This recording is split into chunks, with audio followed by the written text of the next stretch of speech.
We are ready to go. Is Astro's Playroom the pack-in game for the PlayStation 5 console? You know, people say, oh, it's just a tech demo. It's not just anything. It is a polished and very joyful platformer in its own right, celebrating, of course, all things PlayStation, just like our event here. Time starts at this input to begin the game. So 3, 2, 1, go. I mentioned earlier the mystery games are games I've not run and aren't on my speedrun.com profile. This one is, but I'm still kind of in what I like to call the honeymoon period with this game. So, who knows? If I can put a little Renski together, we might get a PB. My current PB is 27:49. World record is under 24 minutes. I'm definitely not world record level, but I can easily see where quite a bit of the time save is.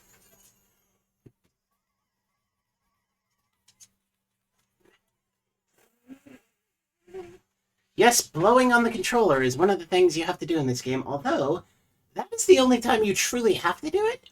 If you mute the mic, the controller mic at that point, game does it for you the other times. And it's at least as fast, if not faster, and you don't have to blow on the controller, which to me is a plus. By the way, the day and age we live in, if someone offers to loan you their PS5 controller, you might want to say no if they've played this game, because they've probably blown on it, you know, unless you disinfect it. Alright, first thing we got to do is come up here, hit these couple of buttons. We'll do a charge punch to get us through this glass dome really fast, pull these wires. Pulling wires is just a basic part of the gameplay. Once that's done, the cutscene spawns, quit out to the PS5 home screen, and restart the game. This skips a fairly lengthy cutscene where that center area CPU plaza spawns in. And thanks to the massive power of the PS5 solid-state drive, we are just right back here.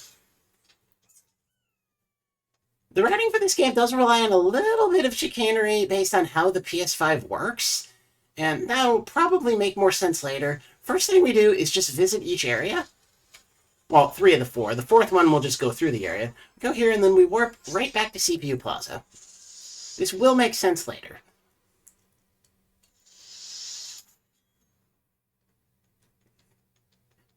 And you can do the levels in any order. They're all available by default. Well, except for the one that has to be the final one, of course. I just like to obtain the consoles in chronological order.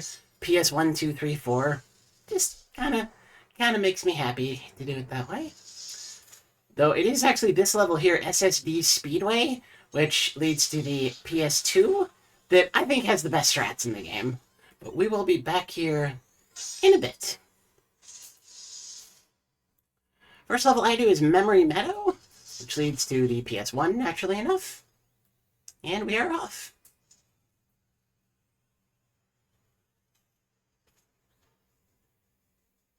It took a surprisingly long amount of time for this to be fully understood, but I'm going to kill these guys. Well, just the one, I guess, for safety. But if you keep Astro running forward without anything obstructing him,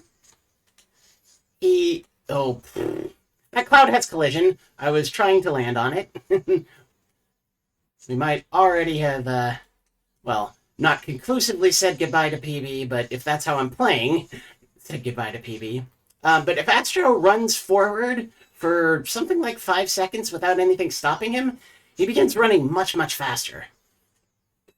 And not only is it great just to go fast, several of the game's skips depend on it. We go pulling some more wires, getting up to this bouncy. And I thought about doing an incentive for this game where I would donate, you know, $1 or something for every PlayStation reference that chat notices, but chat seems a little quiet right now, and, you know, there's plenty of incentives already, so I decided not on that one. But that is one of the great things to look out for, certainly when you play this game casually, is all the little wink and nods to PlayStation exclusives and old PlayStation exclusives. It's just, as I said, a joyous celebration of all things PlayStation. So that's the end of the first zone. We're into the second zone. The second and fourth zones of each of the levels will have you put on a suit, which unlocks unique movement mechanics. I was going to say unique platforming mechanics, but this one's a ball. You just roll like a pinball. There's no platforming involved. You zip up, and you move by moving the touchpad.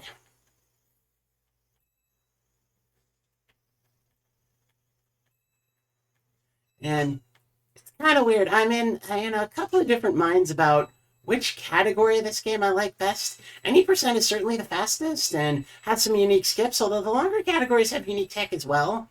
And, although they're longer, they do show off more of this great celebration of PlayStation that this game embraces. So I really like them both a lot. I don't like the full-on 100% category for this because that involves a lot of farming for coins and just standing around at the gacha machine doing spins. I'll probably never run that one, but there are categories that are like 100% without doing that. And those are the ones I like. See, right there is another spot where you're supposed to blow on the controller, but by having the controller mic muted, the game does it for me. Electro Cloud. Just pull this. Get rid of those guys. I'm pretty sure that's actually necessary and not just safety. You'll notice here that I keep running in circles. This is because, as I was mentioning earlier, if you don't stop, I think I may have lost it though, Astro will maintain his high speed.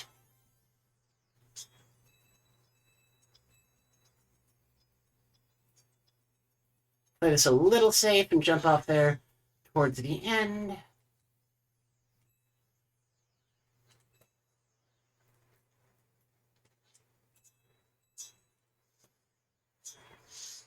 Not bad.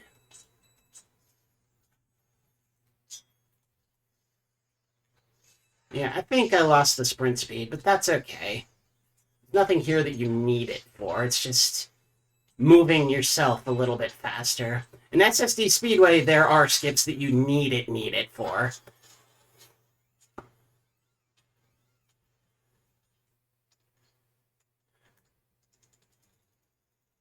I never played Ape Escape, but it certainly is one of the references made in this game, and I didn't even pick up on this for the longest time, but whenever you see the cameraman, whatever he's pointing his camera at is a reference. Right there, you want to stop as quickly as possible to, you can do it without hitting any of the pinball bumpers at all, to just make it through that area really fast. I'm going to take this a little bit safe. Not too bad. And we are off to get the PS1. I never had a PS1 myself. I was a Nintendo kid when the PS1 came out. So I don't have so much of the emotional connection to, say, these chimes and the console we're about to see as some players. I have this vague memory of... I'll continue that thought in a moment because we have some speed tech here. We get the artifact coming up. What we want to do once Astro disappears from the screen is just warp to wherever. Ends up being Electro Cloud, and then to our next zone. This is why we unlocked them all at the beginning. But I have this weird memory of a school trip and the school band, and some of the kids in the school band brought... I thought it was a PS1 with them because I vividly remember it playing music CDs, but the game I remember them playing was Halo. So, I don't know. That's really as close as I ever came to interacting with the PS1. We have the glider here. You just want to glide as far as possible. That was not ideal, but the difference is negligible. You cannot keep your sprint speed through a glider section. So, there's no worries about it here. There's a little skip here, presumably developer intended, where you just take the glider all the way here. I found this independently. I felt pretty smart. But of course, people running the game were already doing it. Don't even have to juke out that spitter. Just walk up to him and smack him in the face. Go again.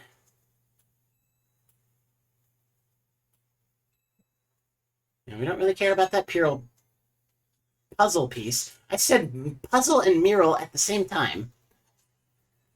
So I should get sprint speed walking up this ramp. Didn't really notice it, but I believe I do have it. And I need to keep it at this point. So, before we really understood sprint speed, I would just stop on that elevator there and let Astro's idle animation play. He has this cute little wave, but can't really do that when we got to keep moving. Now, sprint speed is maintained through suits. I'll get in the rocket ship, and when I get out on the other side, I will still have sprint speed. And it's really important for a skip in the zone after this one. So your thrusters, the game is showing it in the top left corner there. Your thrusters are the shoulder buttons, L2 and R2. And the attitude control of the rocket ship is just you tilting the DualSense controller one way or the other. 6-axis control is very much like the PS3 and 4, wasn't it? Yeah. Not so very well implemented. Whoopsie daisy on the PS3. That was a little slow. Good landing, though. Alright. Pretty big skip coming up here. I hope I do not mess it up. It's heading up to here. Now you're supposed to unlock the minigun here. But you don't have to. I got it. There's a second half to the... Okay.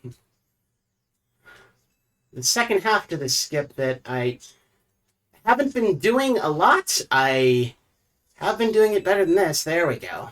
From here, we jump over there. This skips some spawn triggers for spitters. Spitters in particular, you kind of have to watch out for.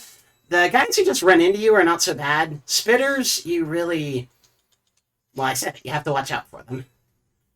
Start the dynamite. Come back around. There's a modest time save over just standing there waiting for it to blow on the other side. Of course, if you time it perfectly, you can get it even faster than that. And we're into the fourth zone, which is back in the rocket ship.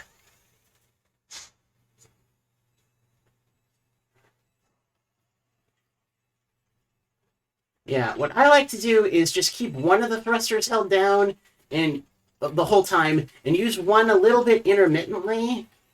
I don't know if you can tell I'm doing that, but that just keeps my speed up while also letting me steer, giving me just a little bit more control over the direction I'm heading. Go through here. Yeah, when I run the longer categories, that puzzle piece is the bane of my existence. I can grab it without dying just fine in practice, but never in runs. Alright, we have the laser boss here. We just bait out a shot. Light the dynamite with our... I don't know, what is this? Exhaust? Do it on the other side as well. At this point, the boss is passive. You light the middle, and it shoots you off to go get the PS2. That was fairly clean. Bunked my head in a couple of places. And you can see I still have sprint speed.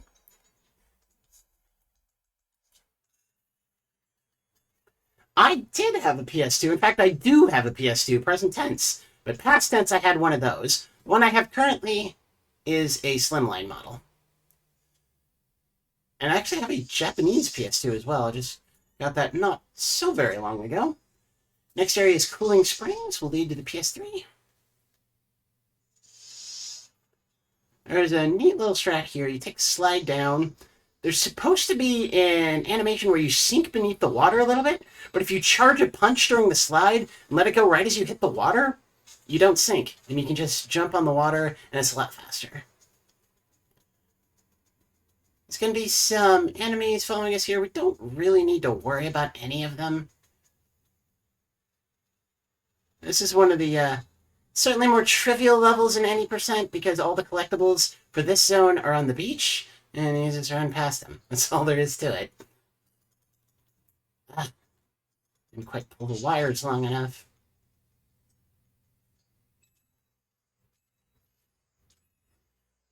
Alright. Zone 2 and Springy Spa. We have the Springy Frog Suit. Key here is bunny hopping. You want to charge your next spring while you're in the air for your previous one. Which is, pretty obvious. It's a little hard to do when you have to change directions like that, but not too bad. This might be too far. Nope, good. Nope. Wrong way.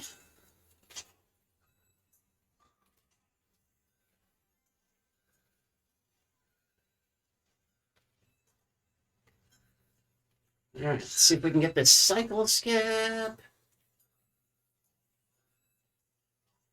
Nice. That was very clean, actually. We're off to the next zone. This zone is, kind of one of my go-to examples for why this, in addition to being the tech demo for the PS5, blah, blah, blah, why this is actually just a really great game, too. This is a platformer with ice physics that are fun. Like, what? How is that possible? But it is.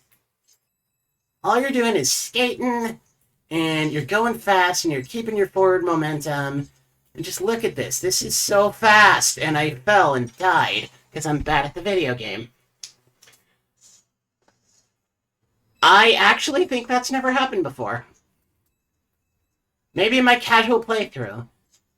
But certainly never in a speedrun. But still.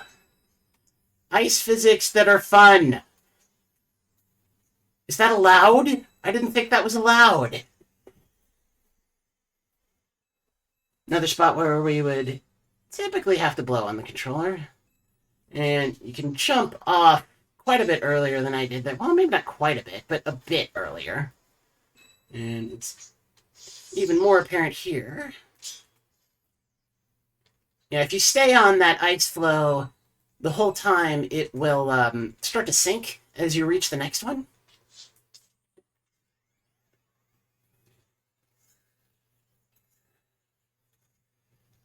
Yeah, in my PB, I died here because I just jumped straight in the water. Can't explain it. Gotta avoid these little obstacles. Pretty trivial. There is a puzzle piece up there. It can be not that hard, but it can be sort of hard to get to. Not bad.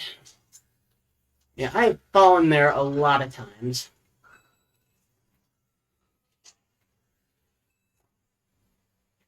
Yeah, and this swinging platform here will always meet you. You'll always be on the right cycle the first time. Short bunny hops to avoid the spikes up there. Here. Should be 1, 2, 3, and jump.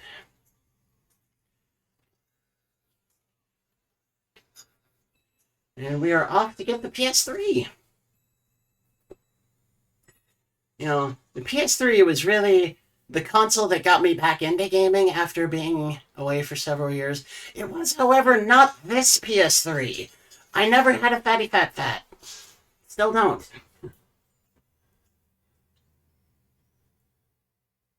Alright. Now we head off to GPU Jungle.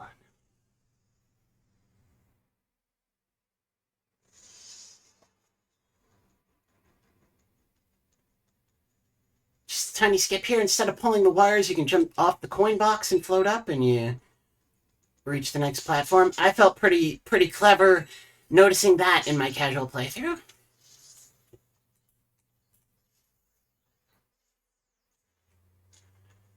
And it's interesting how you can skip some of, traveling on lines in some places with sprint speed jumps, suggesting the developers maybe didn't quite know how far a sprint speed jump could take you. That one right there is exactly too far away to make it with a sprint speed jump. Alright, our fourth suit here is the monkey suit. And what I'm about to do might impress you. Trust me, there are people who can do it way better than me.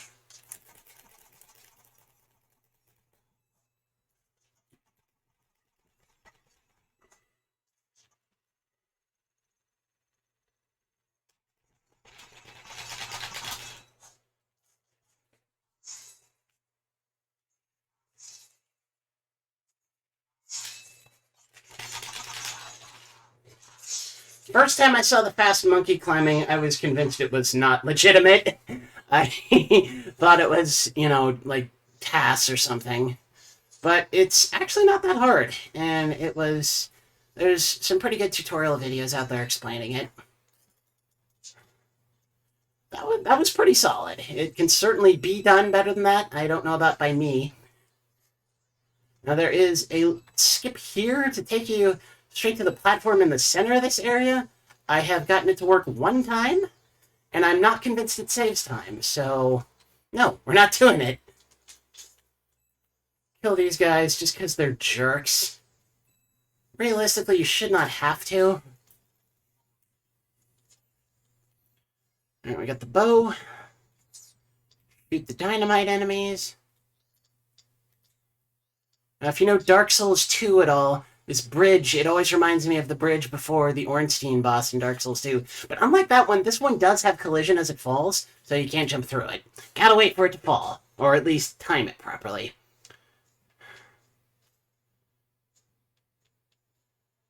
We got the jungle cannon boss here. Real simple. Just avoid the cannonballs and shoot the dynamite.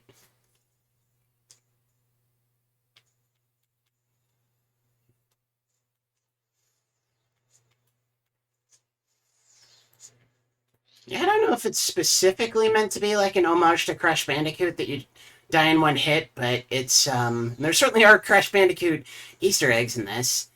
References, whatever you want to call them. But the game would be pretty trivial if you didn't. It's pretty trivial as it is, frankly. But that's okay. Not every game has to be the aforementioned Dark Souls. And I typically do this monkey climbing even better than the first one. In Before Dead.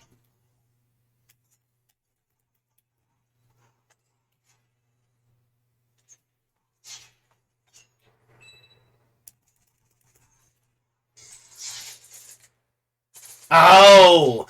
Did I call it or what? That's actually another skip that I found in my casual playthrough, to jump straight to that platform there.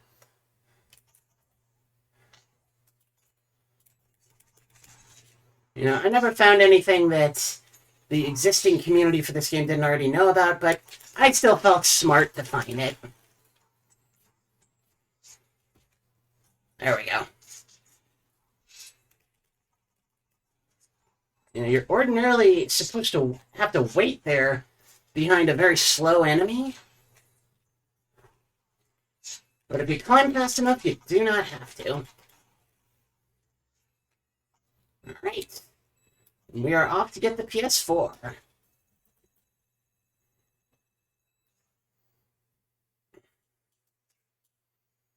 So that wasn't too bad. Definitely a couple of mistakes, but not too bad.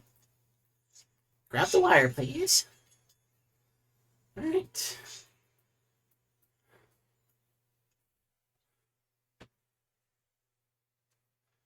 Cooper warp there.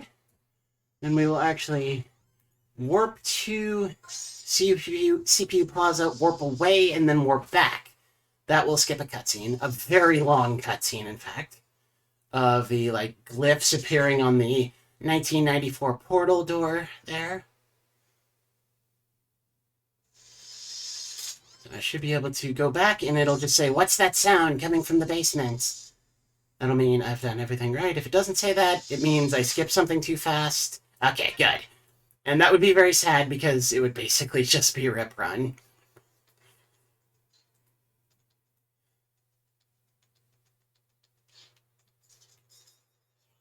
"1994, throwback."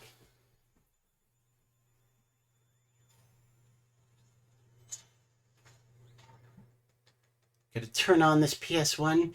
You can hover on the button, but you can also just punch it as you go past. You could definitely even do it smoother than I just did it there.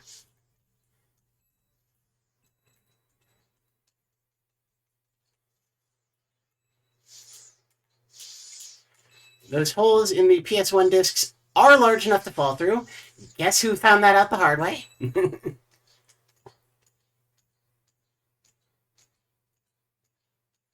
Alright, and this is the final boss fight. I don't think we're quite going to PB, but we will be safely satisfied. There we saw Astro's cute little wave. The T-Rex from the original tech demo of the PlayStation 1. Now he shoots PS1 discs at you, and you want to dodge the bite to the left. That's actually very important, because it makes the second bite be the one that leaves him vulnerable. If you dodge to the right, it will actually take 3 cycles for that to happen rather than 2. Same thing here. Well, not right here, but when he bites again. You want to dodge to the left. It will take 3 cycles in that case instead of 4. Slightly more PS1 discs here, still very easy to avoid. So we dodge left. That puts the bite over here. Second one. The third one will be the one that makes him vulnerable. And once I punch him in the eye, that will be the end of phase 1. Yeah, when I first played this, and I got here and was like, oh crap, this isn't the end of the game, I was so worried that this fight would have 5 phases, you know, PS 1, 2, 3, 4, 5. But no, it only has the 2.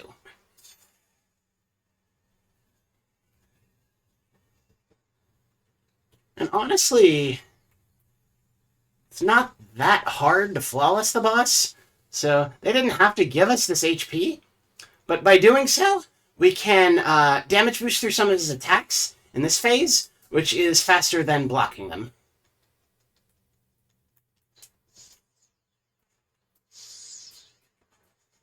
We want to damage boost through the bite. Let him take a nom out of us. That skips a long cycle of biting. Let's get rid of these dudes. PS2 discs coming at us. And I should have been closer to the edge because we actually want to just jump off the edge and damage boost there. That skips the rest of the missile cycle.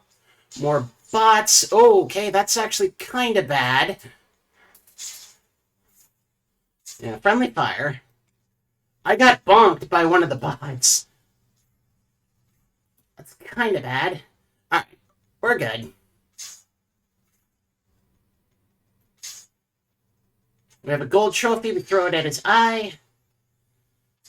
Charge up a spin punch. Takes him out.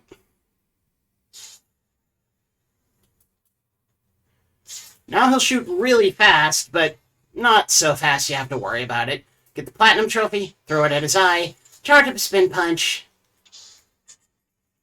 Make sure you hit him with the spin punch. There we go. Pull his tongue out. Time ends when you pull his tongue all the way out. That is time. Okay, so yeah, not quite a PB, but still pretty solid, I'd say. Hey, Goose. Yeah, there's always VODs. Now we have Happy Astro waving at us again. And there's this sort of cool interactive credit sequence here, where, you know, you can punch the letters and they give you coins. If you punch the yellow letters, they give you more coins. Thank you, Zilius. Hope I pronounced that right. I have no idea. I'm not going to bother doing that right now, to be quite honest. Just show this really quick. If you go to PlayStation Labo, ordinarily this would happen at the end of each zone.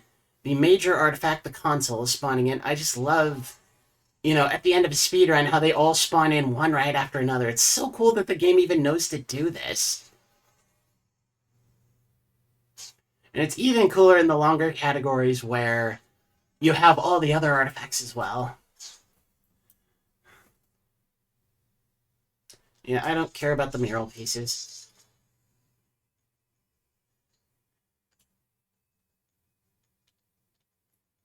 And there's an example of the reference, you know, the cameraman looking at this. This, I believe, is Knack.